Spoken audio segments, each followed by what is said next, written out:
सुंदर, खुशी खुशी खुशी, प्रेम से जो भाव निकल रहा है, बहुत सुंदर।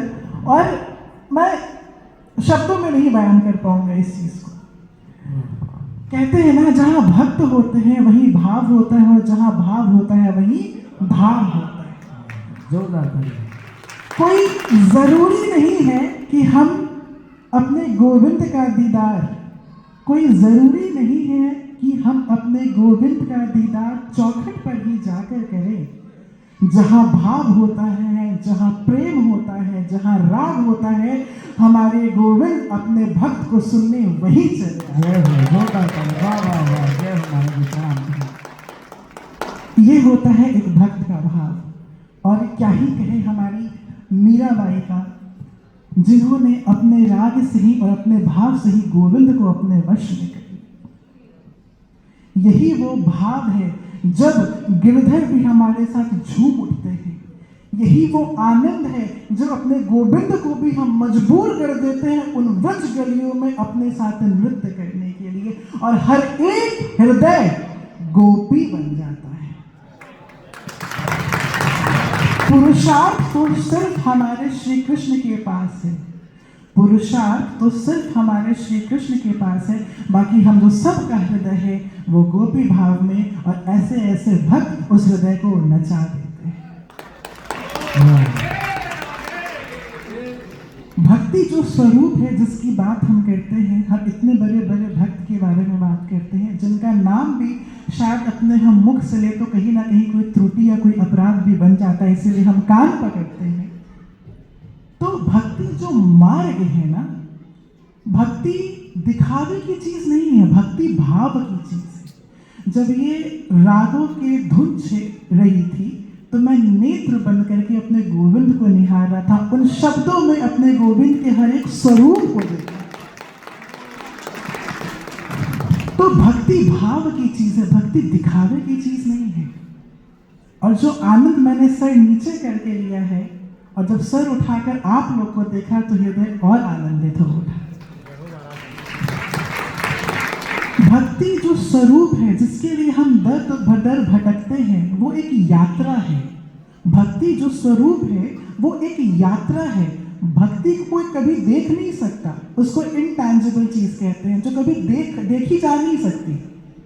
लेकिन भक्ति जब भाव, प्रेम, आदर से भर जाए तो वो स्वरूप बन जाती है। और वैसे ही भक्ति के जो स्वरूप है, साक्षात्कार स्वरूप है, जो हमारे धाम के गौरव, हमारे सरमौर श्री राधा रमन लाल जी हैं। बोले बस श्री राधा रमन लाल की जय।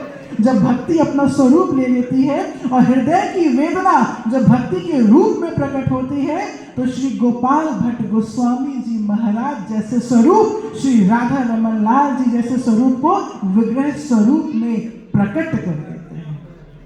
और ऐसे ही स्वरूप है हमारे श्री राधा रमन लाल जी, हमारे व्रज के सबसे छोटे, सबसे लाडले ठाकुर। बहुतों के मुख से सुना है महाराज जी, एक बार गया उन्हें देखा और उन्हीं के हो गए। वो चित चोर हैं, इसीलिए उन्हें नटवर लाल भी कहा गया। छोटे से तो है लेकिन सबको नचा देते हैं। तो भक्ति करनी है ना, तो सबसे पहले भक्ति की यात्रा को समझे। भक्ति है क्या? भक्ति जो यात्रा है वो नेत्र से हृदय तक की यात्रा है। भक्ति जो यात्रा है ना, नेत्र से हृदय तक की यात्रा है। कहने को, सुनने में तो बड़ी छोटी यात्रा लग रही है, नेत्र से हृदय तक की, लेकिन वहीं तक पहुंचने में युग बीत जाते हैं, अरसे बीत जाते हैं।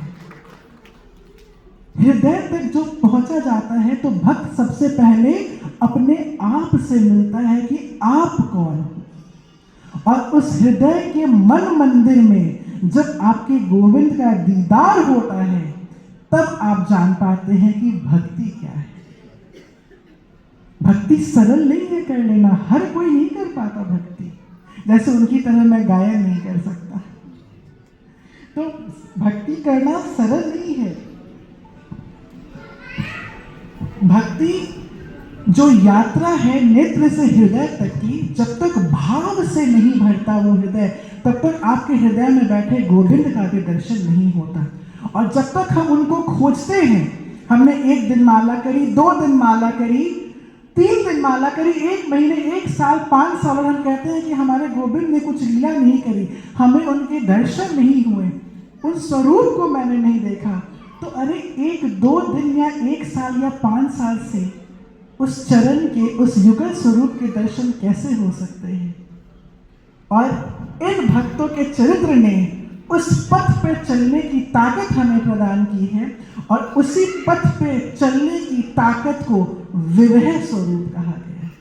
जो उस पथ पर चलने की हमें ताकत देता है वो विरह है। विरह बहुत सुंदर शब्द है। एक भक्त ही समझ सकता है कि अपने गोविंद को पाने का विरह कैसा होता है, जो मीराबाई जी ने लिखा। एक पुरुष प्रेमी हो सकता है, एक पुरुष पति हो सकता है, पति प्रेमी हो सकता है, प्रेमी पति हो सकता है, लेकिन प्रेमी और पति कभी पुत्र नहीं हो सकते। पर मीराबाई जी ने वो भी कर दिखाया। जब राणा ने विष का प्याला दिया तो उदर में उतरकर उस विष का पान कर लिए, और उन्होंने बोला कि एक पति एक प्रेमी भाव से समय पर पुत्र भी बन सकता है। बस भाव की बात है। और वृंदावन कोई स्थान नहीं है। वृंदावन को कभी देखने या वृंदावन का दर्शन करने कभी मत जाइए, वृंदावन को जीने जाइए। वृंदावन भी जीता है अपने युगल स्वरूप के साथ, अपने युगल जोड़ी के साथ। वृंदावन की धरती भी धड़कती है राधा माधव के साथ। तो वृंदावन को देखने नहीं, वृंदावन को जीने जाइए। वो बोलती है और हर एक धुन में उसके राधे राधे निकलता है। वहां वो स्थान है जहां हम अनजाने को भी राधे राधे बोल देते हैं और सबसे एक प्रेम का रिश्ता बन जाता है। तो जब भी जाइएगा ना, तो मेरे इस भाव को हृदय में लेके जाइएगा कि वृंदावन को जीने मत, वृंदावन को देखने मत जाइएगा, वृंदावन को जीने जाइएगा। वृंदावन कोई स्थान नहीं है, वो जीवित स्वरूप है। अगर धरती है, धरती माँ है, तो उस माँ का हृदय है वो वृंदावन, जो आज भी अपने प्रिया प्रियतम के लिए ही धड़कता है। ज्यादा समय ना लेते हुए आज के आनंद को हम और आगे बढ़ाते हैं, इस राग का आनंद और लेते हैं। बहुत आनंद आया आप लोग के साथ। पुनः अपेक्षा करता हूँ कि इसी स्थान पे, इसी स्वरूप से भक्ति का और आनंद हम लेंगे।